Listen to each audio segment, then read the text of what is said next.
Welcome to A Moment of Zen. Time to sit back and relax as model, actress, mentor, and supermom Zen Soames takes you on a sexy and wild ride, covering the latest in film, fashion, pop culture, cryptocurrency, fintech, cannabis, and entertainment from the millennial mom's perspective. Here's your host, Zen Soames. Hello, my beautiful friends and loyal listeners. It's always a pleasure to spend my time with you on the airwaves. Thank you so much for listening and interacting with me on social media. That truly does make it all worthwhile. Please make sure to follow me at Zen Soames. That's Zen with an X, not a Z. And also remember that we're now live on Travers TV Sundays at 1 p.m. Eastern and on YouTube Sundays at 2 p.m. Eastern. All episodes of A Moment of Zen are now available on demand and on our YouTube channel. We have such a great show lined up for you today. In our Innovation and Tech segment brought to you by Caldwell Soames and OGPay.com, we are joined by our regular contributor, Paul Caldwell, and today he is joined by influencer Anthony Lolli, author of The Heart of the Deal. Today we're chatting housing market trends, what's happening with mortgage rates, especially here in the Tri-State NYC metro area, and is it better to rent or buy in this climate? In My Healthy Minutes segment brought to you by Revere Securities, we're featuring Amy Kennedy, Education Director of the Kennedy Forum, and she is joined by my good friend Anthony Hadzimichalis, Doctor of Education and Executive Director at Westbridge Academy. Now, Westbridge Academy is a specialized school in Bloomfield, New Jersey, serving students with emotional, behavioral, and learning challenges in grades K through 12 at zero cost to the parents. Today, we're chatting about the ongoing mental health crisis unfolding in schools across America, especially right here in New Jersey, as things are hitting close to home with staggering numbers of students reporting anxiety and depression at double the rates since the COVID pandemic started. In our Hello Open Metaverse segment, today we're featuring the awesome Carmelia Ray. She's head of marketing and PR at the Kindly Coin. She's joined by Paul Rodney Turner, who's a humanitarian, author, and a former monk. That's right, a former monk. The Kindly ecosystem was co-created by Paul, who also happens to be the founder of Food for Life Global. Today, we're chatting about how cryptocurrency is changing philanthropy and how the ease of transferring crypto anywhere in the world has enabled many nonprofits to work with donors globally, covering how crypto and philanthropy differs significantly from the traditional ways of giving, paving the way for the open metaverse. In our all-new Politigal segment brought to you by OGPay.com, we're featuring the amazing Cara Castronova. She's an on-air personality and a champion boxer, star and head trainer of season 11 NBC's The Biggest Loser. But today, she's come a very long way from reality TV. She's the GOP and Conservative Party endorsed candidate for New York State Assembly District 22. Elections are taking place this November, and Cara is seeking to unseat the Democrat incumbent Michelle Solages, who's a member of the Working Families Party, who has been serving the district since 2013. Stay tuned. We'll be right back with Anthony Lolli and Paul Caldwell in our Innovation and Tech segment, chatting real estate, mortgage rates, and the NYC housing market. You're listening to A Moment of Zen right here on 710 WOR, the voice of New York, iHeart Radio. We'll be right back after this. A Moment of Zen is brought to you by Caldwell Soames Incorporated, investing globally in transformative businesses like Original Digital Corporation, or ODC. ODC develops advanced consumer and commercial fintech solutions such as OGPay, which will transform the way you manage your money. From sending and receiving money globally for free, paying for goods and services in person and online, pay bills, buy and sell digital currencies, all while earning interest. OGPay is easy to set up, FDIC insured, and your information is secured. Check out OGPay.com. Welcome back, my beautiful friends. You're listening to A Moment of Zen right here on 710 WOR, the voice of New York, iHeart Radio. I'm your host, Zen Soames. Up in just a few minutes in our Innovation and Tech segment brought to us by Caldwell Soames and OGPay.com, we are joined by our regular contributor, Paul Caldwell, and today he is joined by influencer Anthony Lolli. He's a landlord, an entrepreneur, and co-author of The Heart of the Deal. Today, we're chatting housing market trends, what's happening with mortgage rates, especially here in the Tri-State New York City metro area, and if renting or buying is the best thing to do right now.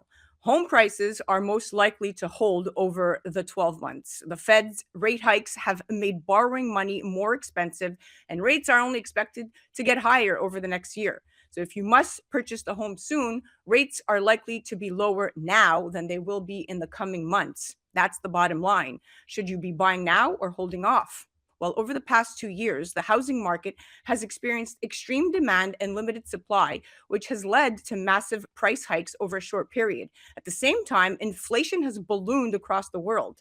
And to get inflation under control, the Federal Reserve started raising rates in March of this year, making borrowing even more expensive on top of already high base prices. And in 2020, the average list price on an American home was approximately $375,000, with average interest rates on 30-year mortgages at about 3%. But today, guys, the average interest rate is 7%, with average home prices upwards of $525,000. That's some perspective. Now, during the pandemic, many white-collar workers decided to relocate with the newfound freedom of remote work. Many moved to less expensive locales. This also increased demand and drove up prices via these crazy bidding wars that we're seeing play out right now. And now prices remain as high as they are because there is a shortage of inventory. It's madness all around. And here to chat some more is Paul Caldwell and Anthony Lolli. Welcome to the show, gentlemen. Thank you. Thank you for having me. Nice to be here, Zen. All right, Anthony, I'm going to start with you. Welcome back, Paul. So, Anthony, many Americans right now have been priced out of the market as home prices have skyrocketed over the past 2 years. And that means that there's more demand in the rental market than usual. So that's where developers have been focusing their energy. What does the rental market look like in the tri-state area? And what is the average price, Anthony, of a 1 and 2 bedroom apartment? Well, it's insane. I mean, if you have an apartment that's on the market right now, there's almost as if there's a concert because there's a line around the corner for people who want to see it. People are applying for apartments sight unseen. It's madness out there. And the qualifications, the bar has risen. So, typically you're supposed to make 40 times the rent. But now, you need to at least be making $150,000 in order to qualify for something. So studios are starting at $2,500, in some places $3,500. And when we're talking about 2 bedrooms and 3 bedrooms, now we're talking $4,000, $5,000, and $6,000.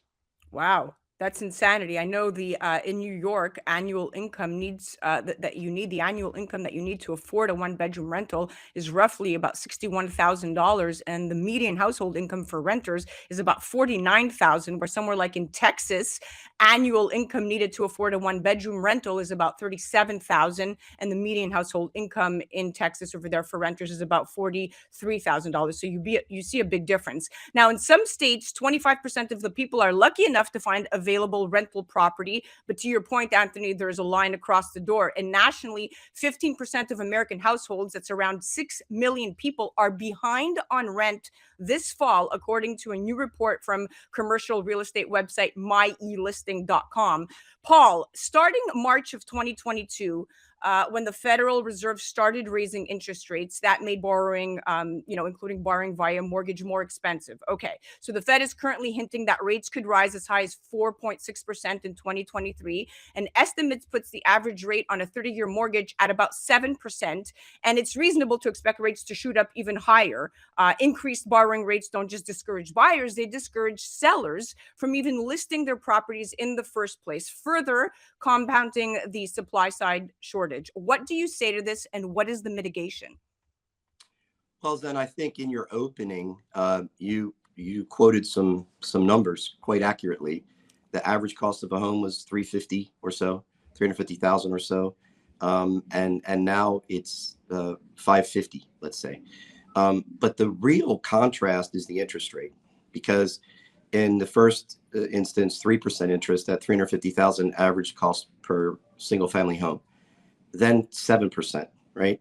Well, the difference in that over a 30-year term, if you do the numbers, the difference in that over a 30-year term is $500,000. So you're actually paying $500,000 more because of the interest rate that you get locked into on your mortgage. Now, of course, there are refinance opportunities down the road or whatever. But at the end of the day, that's what the numbers look like. So it's a huge difference. When the Fed raises rates, when they raise it 75 basis points and then another 75 basis points, some people are saying they're actually going to raise 75 basis points again, or maybe more. Maybe they go to 100 basis points in December. If that happens, we can once again in this country start to look at interest rates on home mortgages in the double digits. And then this is, don't think we're out of the woods on 10, 12%, because we're not. If the Fed, we've been there before, we can be there again. And when that happens, it puts pressure across the board.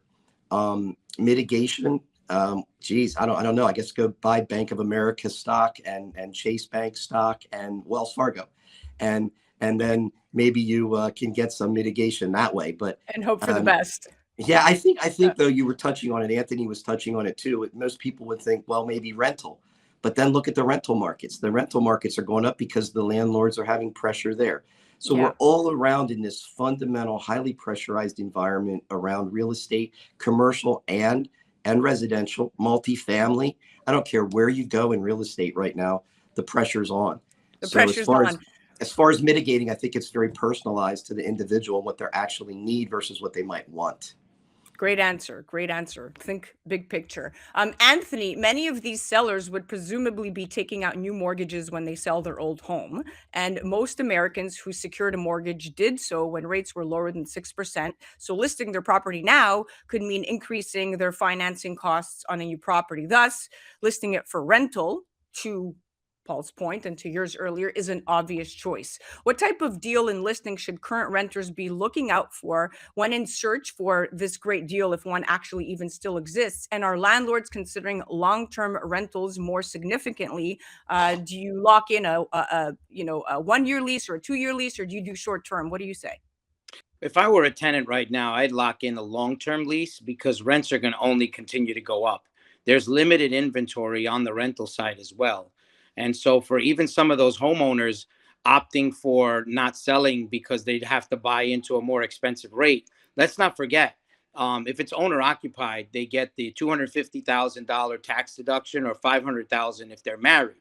So they can go into buying another property with at least $500,000. So their mortgage would probably be less depending on what their acquisition price is. So those are things that people are now factoring in when they're doing the numbers.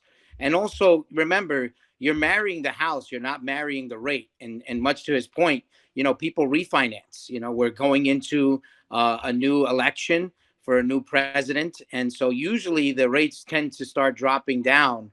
And so there's opportunities within the next 2 to 3 years where you can at least be in a reasonable striking interest rate range. I love it. I love it. Very, very good advice. Paul, we have about 3 minutes, but the question is, should I buy now or wait longer? So it's conceivable that buying sooner rather than later could save money on interest rates, but it's tough to see how a buyer, especially a first-time home buyer, wins in this market. What do you recommend? What's the bottom line? Well, I think there are a lot of people out there that believe you can actually lose something you don't actually have, and you can't. So the reality is, if you need a house right now and you're in the market, it's probably a good time to do it right now, because it's only going to go north for the short term if you need a home, and if you're in the process.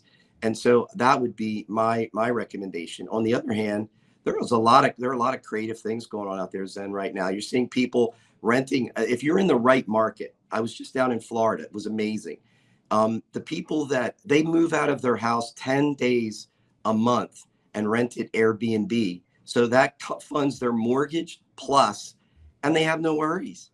And so people are creative like crazy these days. So it's also interesting to look at alternatives from a financial perspective on things that may be available.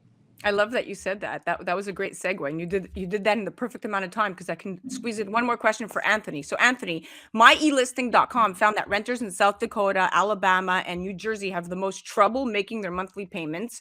Renters in Miami, Houston, and Philadelphia are most behind on rent. Americans ages 40 to 54 have the greatest difficulty keeping up with their rent payments. So this is troubling.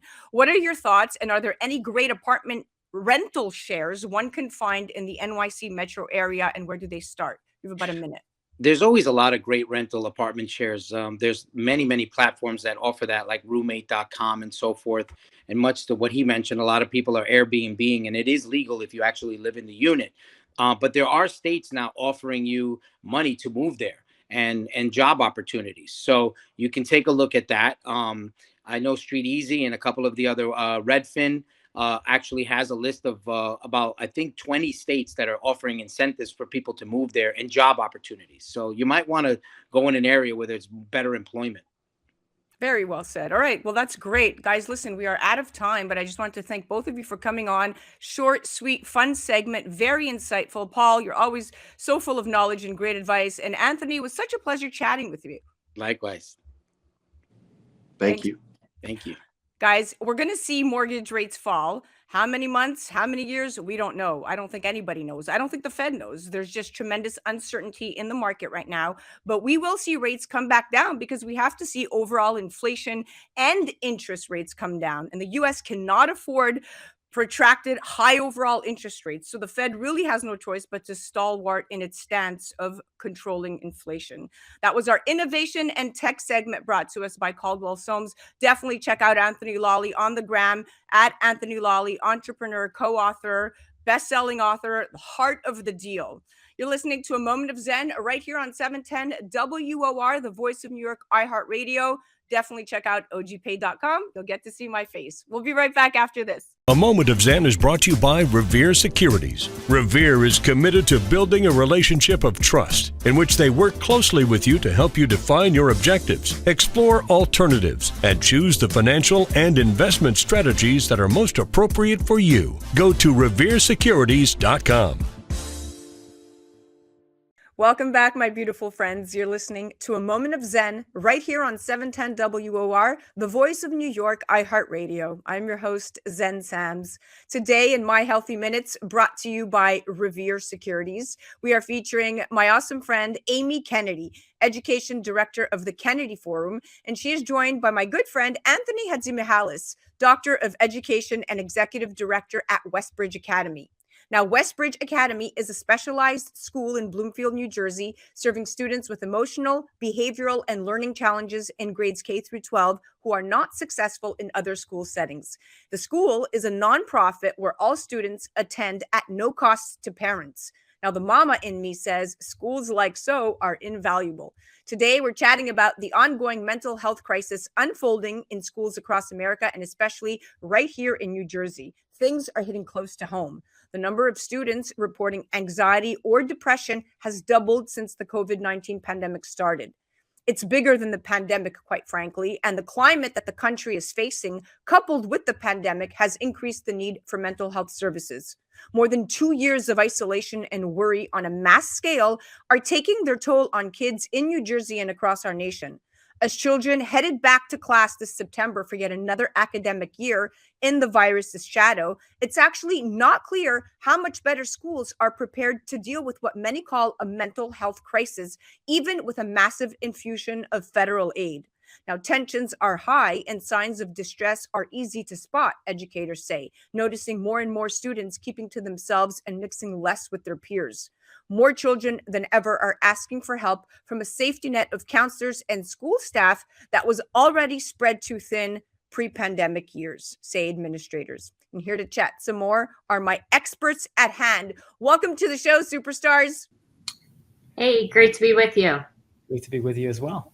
Okay, Amy, let's start with you. So the wait list to have a kid evaluated or seen by psychologists in schools is months. A nationwide study of school counseling resources from 2015 to the present concluded that all 50 states are failing students in some way, and children and youth are experiencing soaring rates of anxiety, depression, trauma, loneliness, and suicidality. According to the report, 86,000 of New Jersey's 1.3 million K through 12 students have dealt with major depression in recent years, and only 42,000 have received treatment.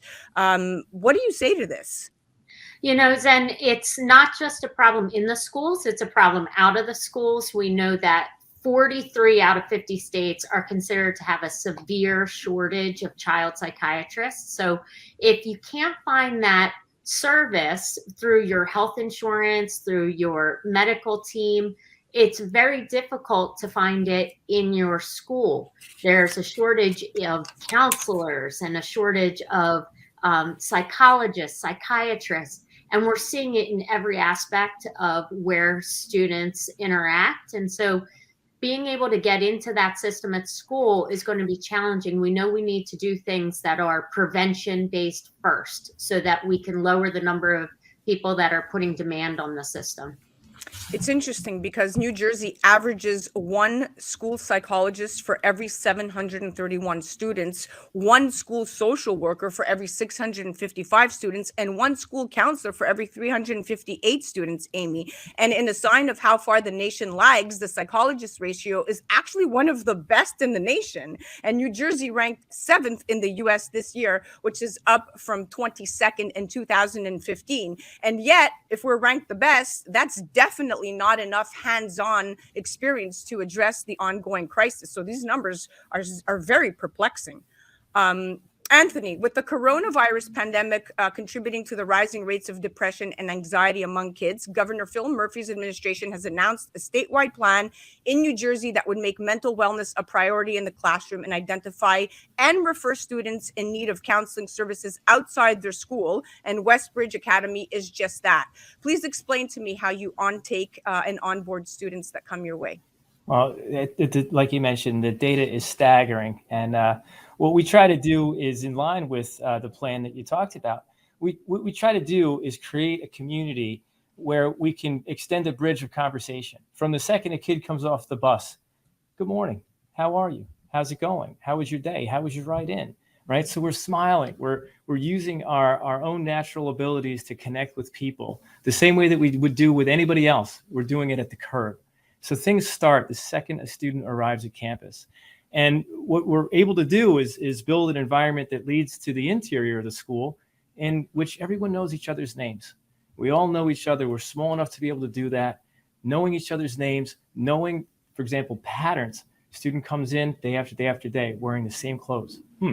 Something's wrong. Let's figure that out. All right, great. Let's make a referral over to one of our counselors. So we've got that process in motion. So we do that every single day.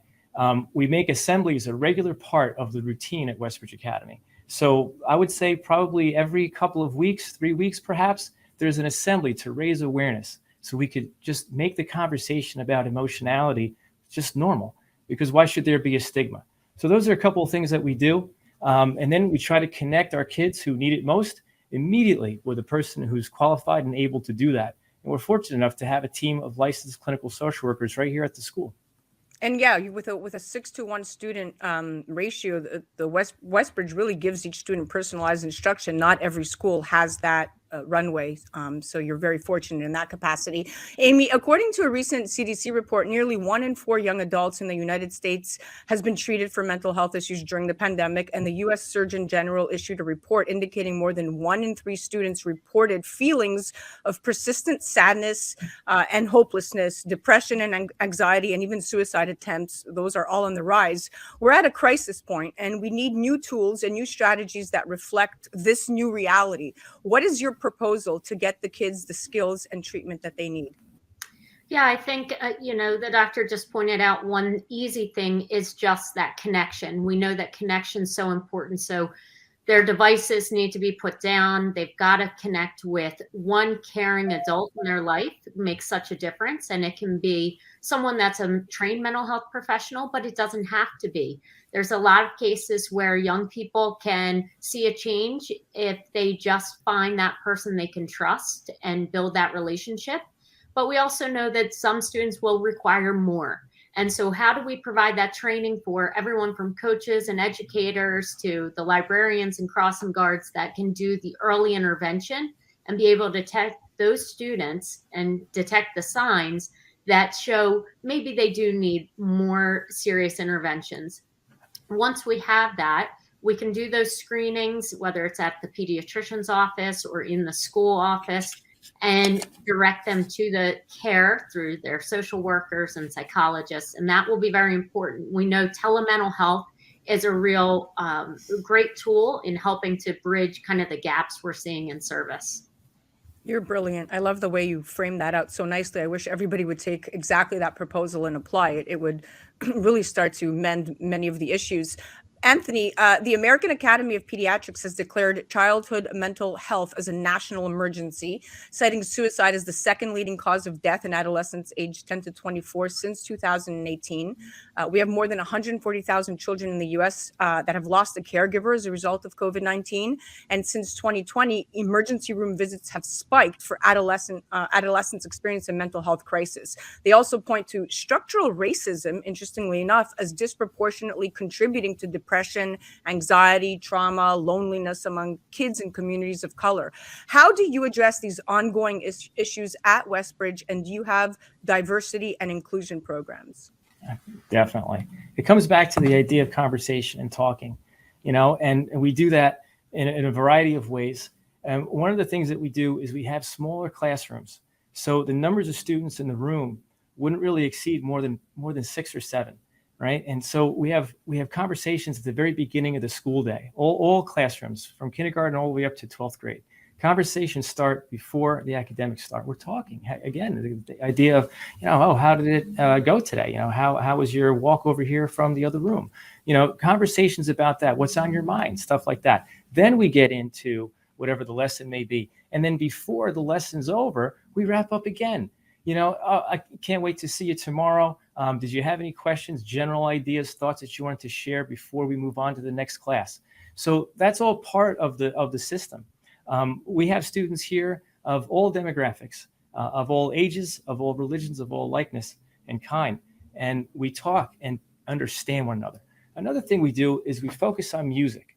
Music is a big part of the program here. We're putting a recording studio, professional grade recording studio in the facility as we speak. We're looking forward to launching that real soon. But we find that music is a common language. People can bond around it. People can raise all kinds of ideas that they might have never raised before, or share thoughts and ask questions that they never did. So we make music listening, and we make music creation, development, and recording a major part of the program. Dance as well, and singing, of course, going along with just generally the idea of music. So really pushing the arts into the program and allowing students to see that we have a lot in common. There's a lot in common. So that kind of lowers, levels the playing field a little bit. And we know that the underlying root cause of suicide, and we talk to people who were approaching it, and we understand that it's feelings, right? Feelings of distress, feelings of irritability, feelings of agitation, right? And these are things we all feel. But some of us have the ability to lean over to a friend and say, hey, I need to call you, or let me text you. Others might not. So at our school, we have kids as young as 5, 6, and we're helping them form those social relationships so that they do have a network that they can reach out to here at the school to start, but also at the home front. So we do a lot of home outreach and talking about the things that we're talking about here, because frankly, it matters. It matters to the tune of what we're saying about the data, staggering data. Yes, and mental health challenges, of course, can affect success at school and in life, but yet few students get the help that they need to thrive. So what you're doing sounds like is very proprietary and very unique, because it's not being done across the country. Amy, over the last 3 decades, we've talked about this before, but anxiety and depression and suicide and self-harm, those have all soared. In 2019, going back to the statistics, the American Academy of Pediatrics issued a report noting that mental health disorders have surpassed physical conditions as the most common issue causing impairment and limitation among adolescents. And that predates the pandemic, though. And so it means that there needs to be a close examination of other possible factors, including, yes, social media. Please give me your thoughts on this. That's what pediatricians are all saying. They're talking about how many young people are coming into their offices for mental health concerns over physical health concerns, and how interrelated they are, really, as they are with academics, as the doctor just pointed out. For parents who are listening, I would recommend checking out Screen Sanity. It's a nonprofit that's doing some of this work to educate parents on how to help intervene with their kids and devices. And they're doing really important work. I know, we all should be getting a kit when we decide to purchase that first phone or first device for our child, that gives us the breakdown. How do we monitor that? Because I know we all feel a little behind the young kids themselves on how to operate these, right? And like, how do we set up the parameters when they're 2 steps ahead of us? So organizations like Screen Sanity and others that are doing the work of trying to educate parents are really helpful. And we know that this is going to be key to bringing them back, while they can be used to help, find their passion. And that's fantastic. Or to connect with others. There's a lot of time that it pulls them away from making those real connections. And so it's concerning. I think it's concerning for all of us who have teenagers, who have kids, that we see them kind of put their head down, put their earbuds in, and tune everything else out. And we're seeing higher and higher rates of kids in distress every year. Yeah, it would definitely have to start limiting this stuff. Well, we're out of time, but thank you so much for coming on and giving us your expert advice and opinion. Amy, it's always a pleasure. Anthony, thank you so much for piping in here. You're welcome. Thank you so much. Good to meet you, Amy. You too. Take care. That was our My Healthy Minutes segment, brought to us by Revere Securities. That was Anthony Hadzimichalis, Executive Director at Westbridge Academy. You can head directly to their website at westbridgeacademy.org. And that was Amy Kennedy, Education Director of the Kennedy Forum. Definitely check them out, thekennedyforum.org. You're listening to A Moment of Zen right here on 710 WOR, the voice of New York, iHeart Radio. We'll be right back after this. A Moment of Zen is brought to you by Animoca Brands. As a worldwide industry leader in digital, entertainment, blockchain, gamifications, and digital property rights, Animoca Brands plays a key role in the future growth of the metaverse. Ranked by the Financial Times as a high-growth company, Animoca Brands creates a new asset class, GameFi economies, and a more equitable digital framework contributing to the building of the open metaverse. For more information and to become part of the excitement, go to animocabrands.com. That's animocabrands.com. Welcome back, my beautiful friends. You're listening to A Moment of Zen right here on 710 WOR, the voice of New York, iHeart Radio. I'm your host, Zen Sams. Welcome to yet another amazing Hello Open Metaverse, brought to you by Animoca Brands. Today, we're featuring the awesome Carmelia Ray. She's a member of the Forbes Council and head of marketing and PR at Kindly Coin. She is joined by Paul Rodney Turner, a humanitarian, author, and former monk. Now, the Kindly ecosystem was co-created by Paul, who also happens to be the founder of Food for Life Global. And 14 years as a celibate monk taught Paul the benefits of discipline, simplicity, purity of intention, and spirituality. At Kindly Coin, they aim to create a socially responsible ecosystem that facilitates effortless, unrandom acts of kindness, a humanitarian-based cryptocurrency project launched in Web 3.0. Today, we're chatting about how cryptocurrency is changing philanthropy and how the ease of transferring crypto anywhere in the world has enabled many nonprofits to work with donors globally. Interestingly enough, the charity metaverse is also in progress. Philanthropic principles are being reimagined in the metaverse as we speak. Now, crypto philanthropy differs significantly from traditional ways of giving.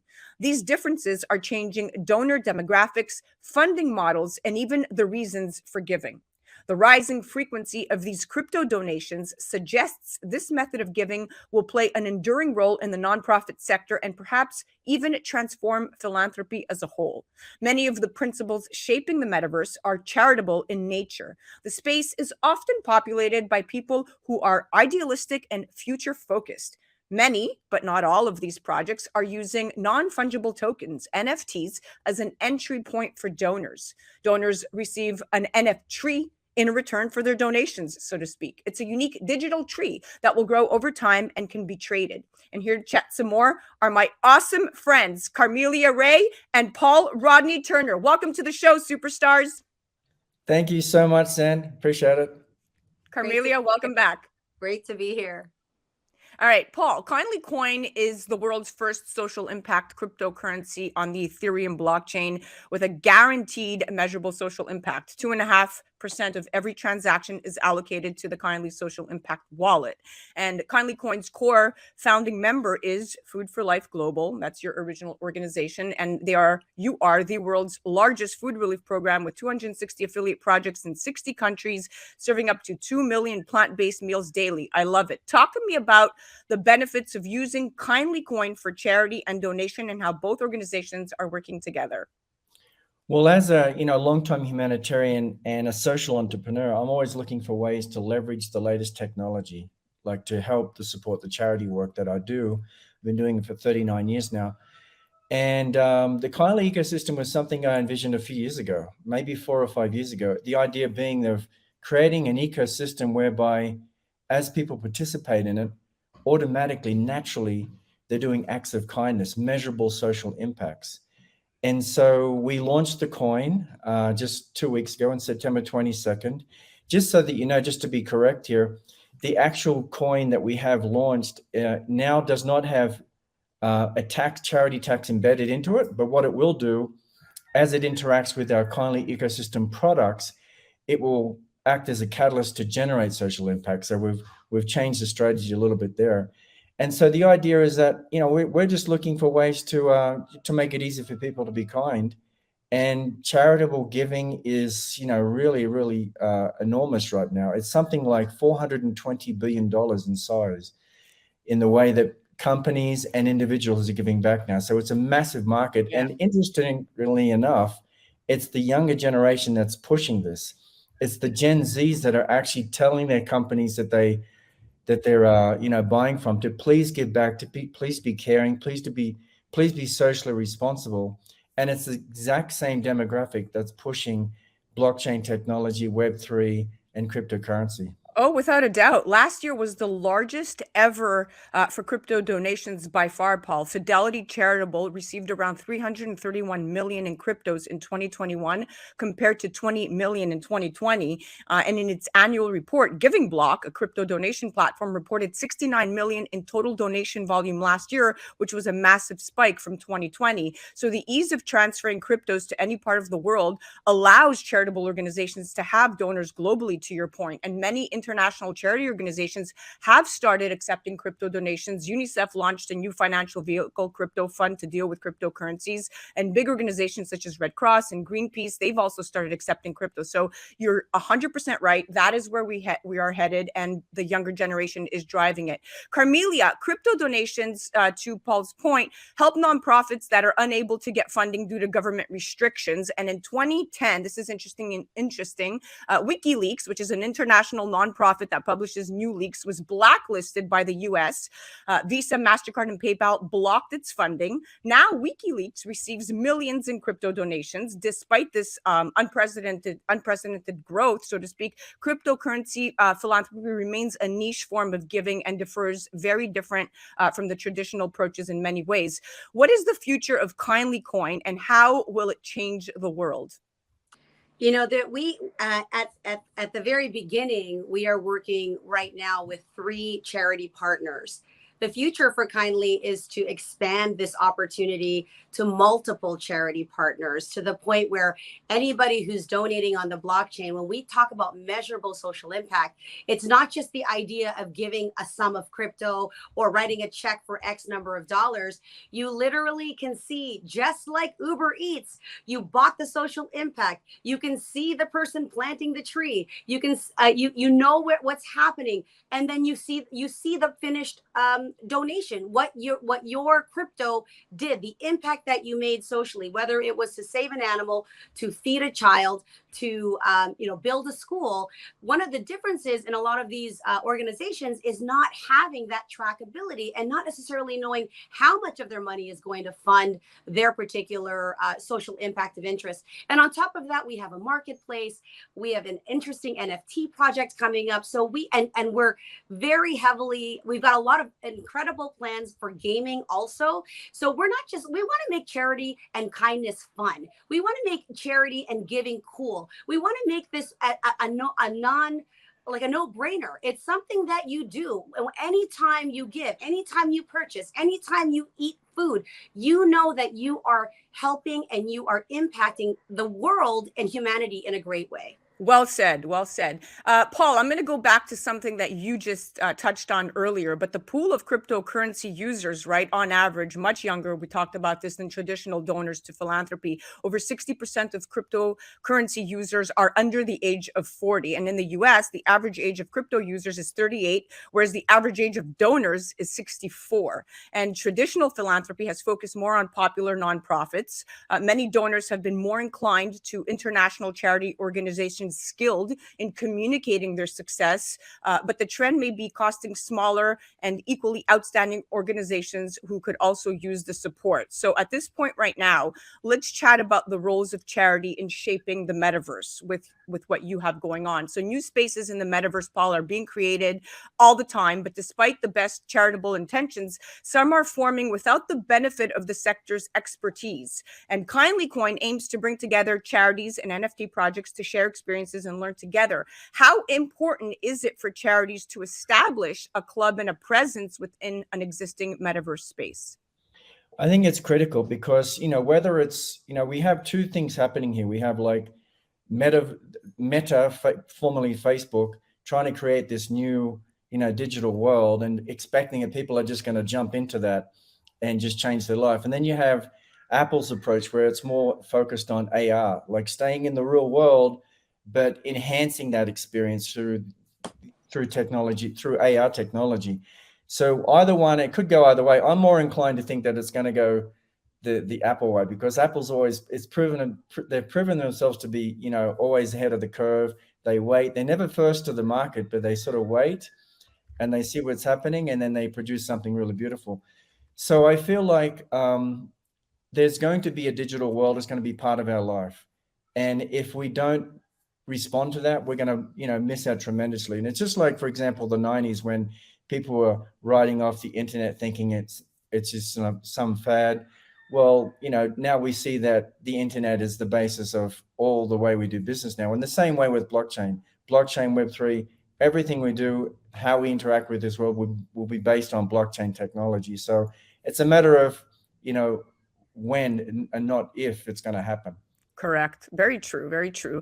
Carmelia, nonprofits currently right now are finding it easier statistically to target existing donors than to find new donors. So as a result, donors often prefer to remain anonymous as the pressure to give increases. And similarly, donating a big amount may require the completion of Know Your Customer, what we call KYC, and other personal identification requirements. Donating in crypto, though, helps donors preserve their anonymity even while donating millions of dollars, although such anonymity might not last as long as many countries are increasing their crypto regulations. That's a side note. How important, Carmelia, is anonymity and transparency and proper vetting to the Kindly ecosystem? It's I think that's, everyone wants to be able to give without pressure. You don't want to have to feel this obligation. As far as kindness is concerned, we want it to come from their heart, from their space that they want to contribute and give back.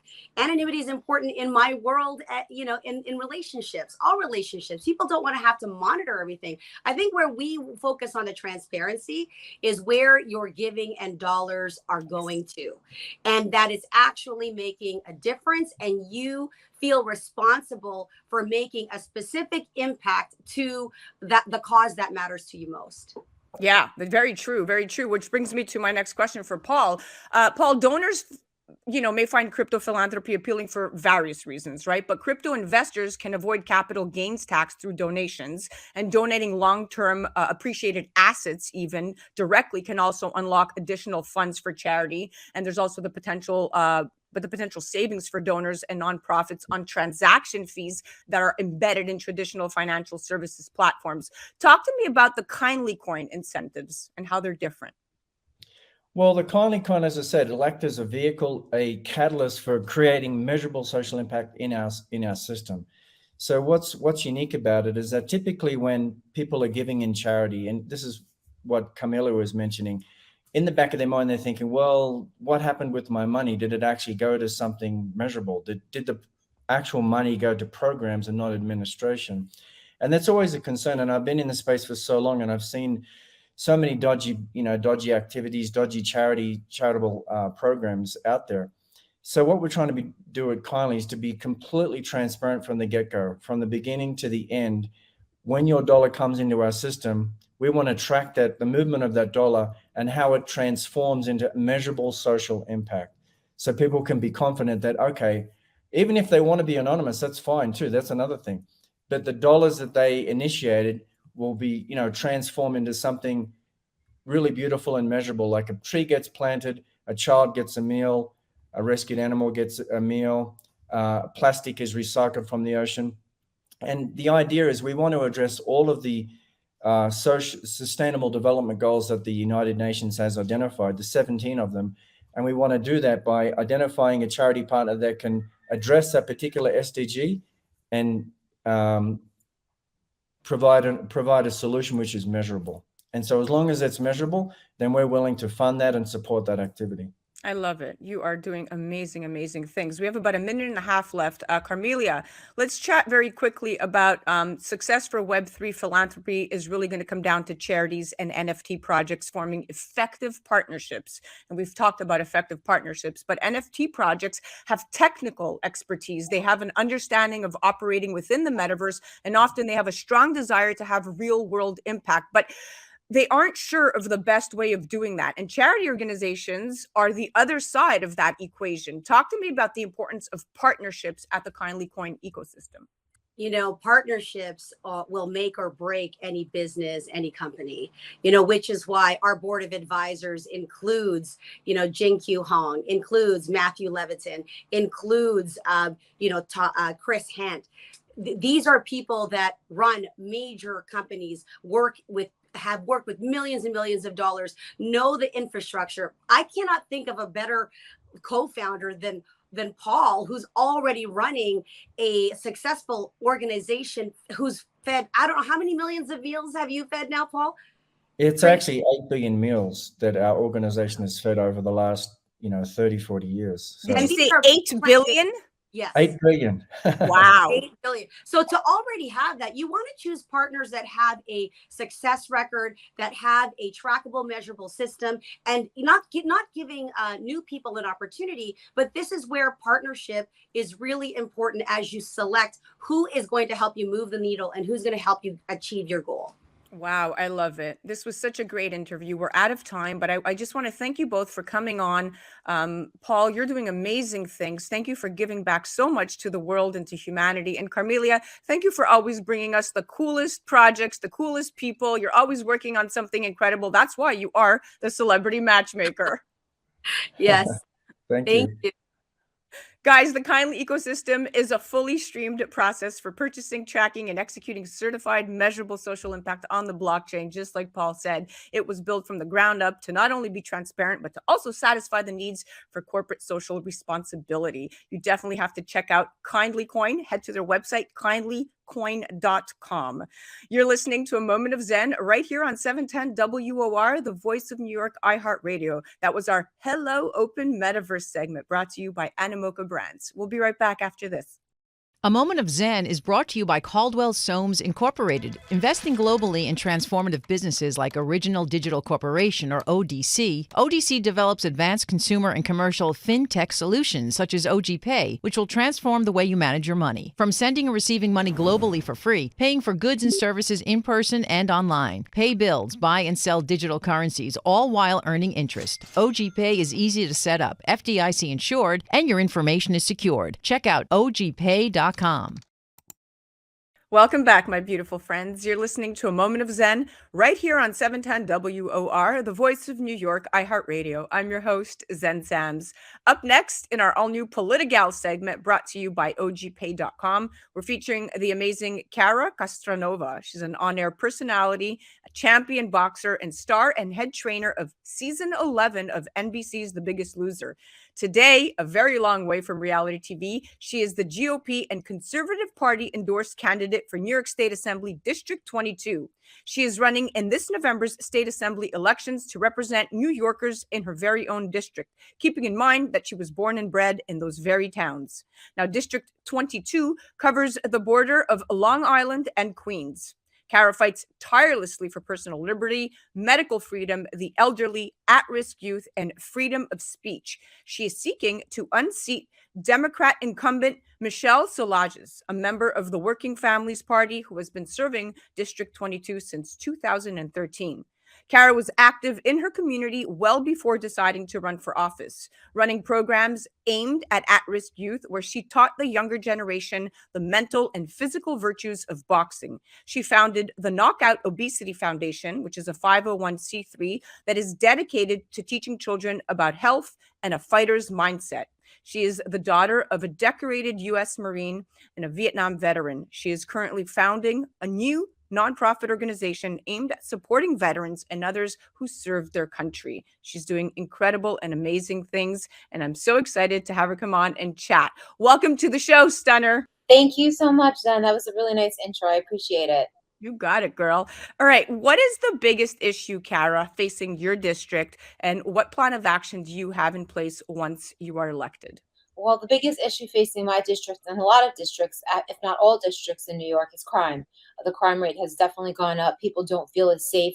I've lived in this district for the majority of my life, and I never remember feeling not safe going for a run at night. Now I feel like I'm looking over my shoulder.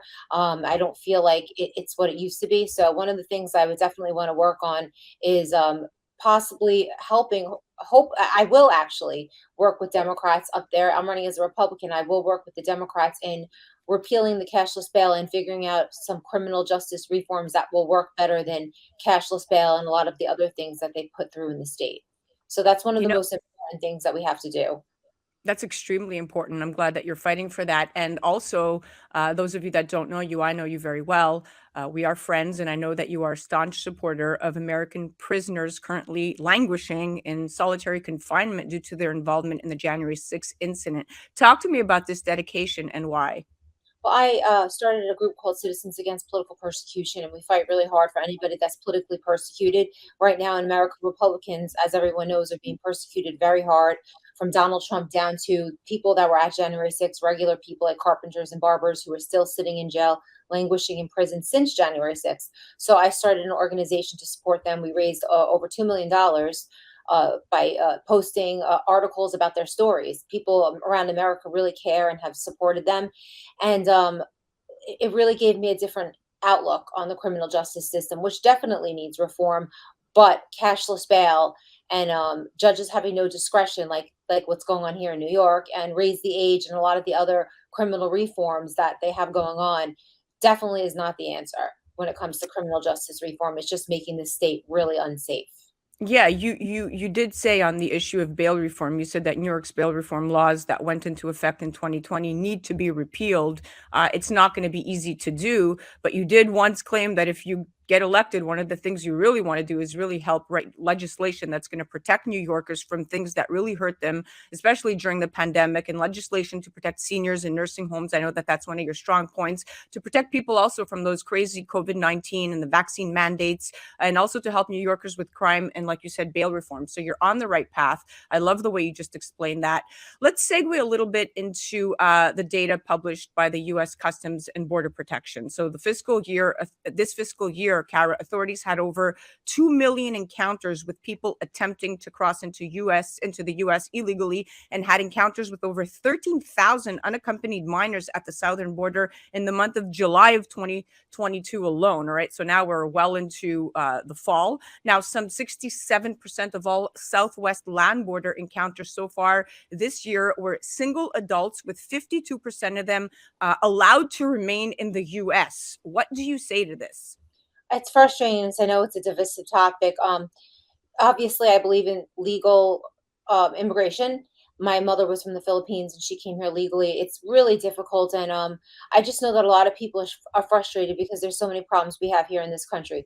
There's a lot of people in my district that aren't working. They're unemployed. They're really suffering from inflation. The taxes have gone out of control. So I think that really focusing more on New Yorkers and focusing on my district first, and then New York, and then the USA first, is where anything that I get involved with or bills I write will be focused on. Yes, of course. We do have, 48% of people that were trying to, these asylum, people that were seeking asylum. Essentially, they were expelled from the country under something called Title 42, and that's a Trump imposed law. But that's about to end, which means that our border is going to be opened to even more illegal immigrants attempting to come in, or asylum seekers. But the bottom line, Kara, is President Biden needs to do his job and secure the border. These border communities are overwhelmed, and Biden's open borders policies are encouraging record high illegal crossings and deadly drugs like fentanyl to flood into Texas, and it trickles right here into the East Coast. So I really don't blame Governor Abbott for sending them east and trying to drive the message home. But the Biden administration currently is openly incentivizing and rewarding illegal entry into the United States. So not sure why everyone is confused as to why this is happening. And I definitely want to get your input here, because this is also contributing to the very crime in your district. Okay, so it's all part of the bigger problem. Well, this is what happens when there's one party rule anywhere. New York, obviously, we know is one party rule. The legislature, the Senate, the governor, and also the judges are all, very, very liberal. So it's one party rule, and there's absolutely there's nobody fighting back. And the same thing with the country. Crazy things happen, like what we're talking about with all this, with all illegal immigration, which you're right, a lot of it does lead to crime, and fentanyl is a particularly big problem. I think there was 70,000 deaths related to fentanyl last year, and those are just the ones reported and proven. I know many people who've overdosed on fentanyl, which has been mixed into common street drugs. So they're making it in China, and they're smuggling it over the border in Mexico, and it's heartbreaking because I don't want to, even talk about personal stuff, but I personally have been impacted by people who have died because of fentanyl. Oh, yeah. They're putting it in cereal boxes, Kara. And with the holidays around the corner and kids accessing this stuff, a very, very tiny, minuscule amount can kill a child. This is out of control with what's happening. Right. And it's frustrating that the government is not focusing on fentanyl, and they're focusing on arresting January 6 prisoners or persecuting Donald Trump, when what they really should be focusing on is getting to the bottom of this fentanyl crisis and sex trafficking and so many other things that the FBI and the Department of Justice has been ignoring. And the same goes with the Attorney General here in New York. She's persecuting Donald Trump and people who supported him, when really there's so much other things she should be focusing on, like illegal immigration, like fentanyl that's here in New York. It's such a big problem. I talk to police all the time. There's Narcan workshops popping up in every neighborhood to fight this fentanyl problem. So these are things that the government should be focusing on, but they're not. And it's very sad. And that's something I definitely, like I said, I've been recently affected by someone I really cared about passing away. I don't even want to talk about it. Like, it's so horrible. I don't think until somebody that they care about and love is affected by this, will they really care? But Yeah. it's very real. And if you have kids that experiment, all kids experiment with drugs, and this is something that they're putting in regular recreational drugs that's killing kids, that's killing grown-ups, and it literally just comes out of nowhere.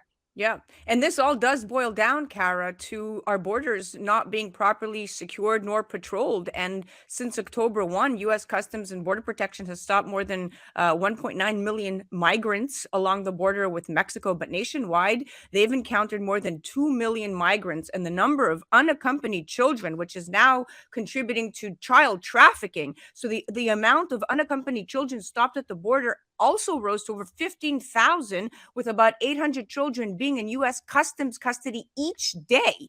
This is a huge, huge problem. And where do these kids end up? Probably on the streets, probably doing, contributing to crime and terrorizing communities if they don't get the proper mentorship and help that they need, because these children don't have anybody. They're just dropped off. And I think that's why it's really important that people get out and vote in November for Republicans, because we have one party rule and there needs to be a check and a balance. I think that in November we'll take back power in the Congress, and Lee Zeldin will get elected to governor here in New York, and hopefully other states will elect Republican governors and Republican state senates and state assemblies, so that we could restore America to a place where there's not one party rule, and that there's check and balances in government like the way it should be, or else the country goes crazy like it is right now. You said it best. You are amazing. I'm definitely going to send lots of love your way. Can't wait for you to get elected. You are going to represent that district the best that anybody has represented it in over a decade. And I can't wait to see you out there and shine. Kara, thank you so much for coming on. You're awesome. And people, if they want, you could contribute to my campaign at Cara for Assembly, CARA for Assembly.com. And my district is right here on the borderline of Long Island and Queens on the Nassau side, Elmont, Valley Stream, Franklin Square, Floral Park, North Woodmere, Stewart Manor. So I would have a voice in the assembly and be able to fight for all New Yorkers and for freedom. And that's what I really want to do. So please check out my website, Cara for Assembly, and contribute because the election is just around the corner. Oh, we're going to get you elected, girl. All right. Definitely. The 2022 New York State Assembly election is going to be held on November 8th this year, which will elect representatives for all 150 districts across the state. You can check out Kara on her website, carafораssembly.com. And that was our Politigal segment brought to you by ogpay.com. You're listening to A Moment of Zen right here on 710 WOR, the voice of New York, iHeart Radio. We'll be right back after this. A Moment of Zen is brought to you by Tempus, the next generation of the engagement economy, allowing people to make money on their data and earn cryptocurrency for the time they spend on things they already currently love to do. With Tempus, brands will have the ability to pay you directly for interacting with apps, watching videos, playing games, and more. Tempus, the time is now. Engage and earn. Well, that's a wrap, my dear friends. Remember to join me right here on 710 WOR, the voice of New York, iHeart Radio, every Saturday night from 9 to 10 p.m. Or you could head to 710WOR.iHeart.com/A Moment of Zen. Also, remember that we're now live on Travers TV Sundays at 1 p.m. and on YouTube Sundays at 2 p.m. Eastern. All episodes of A Moment of Zen are now available on demand and on our YouTube channel. Remember to check us out next week, same time, same place. Thank you so much for listening. And thank you so much to our sponsors who continue to make this show as special as it is. You're listening to A Moment of Zen right here on 710 WOR, the voice of New York, iHeart Radio. Have a great night.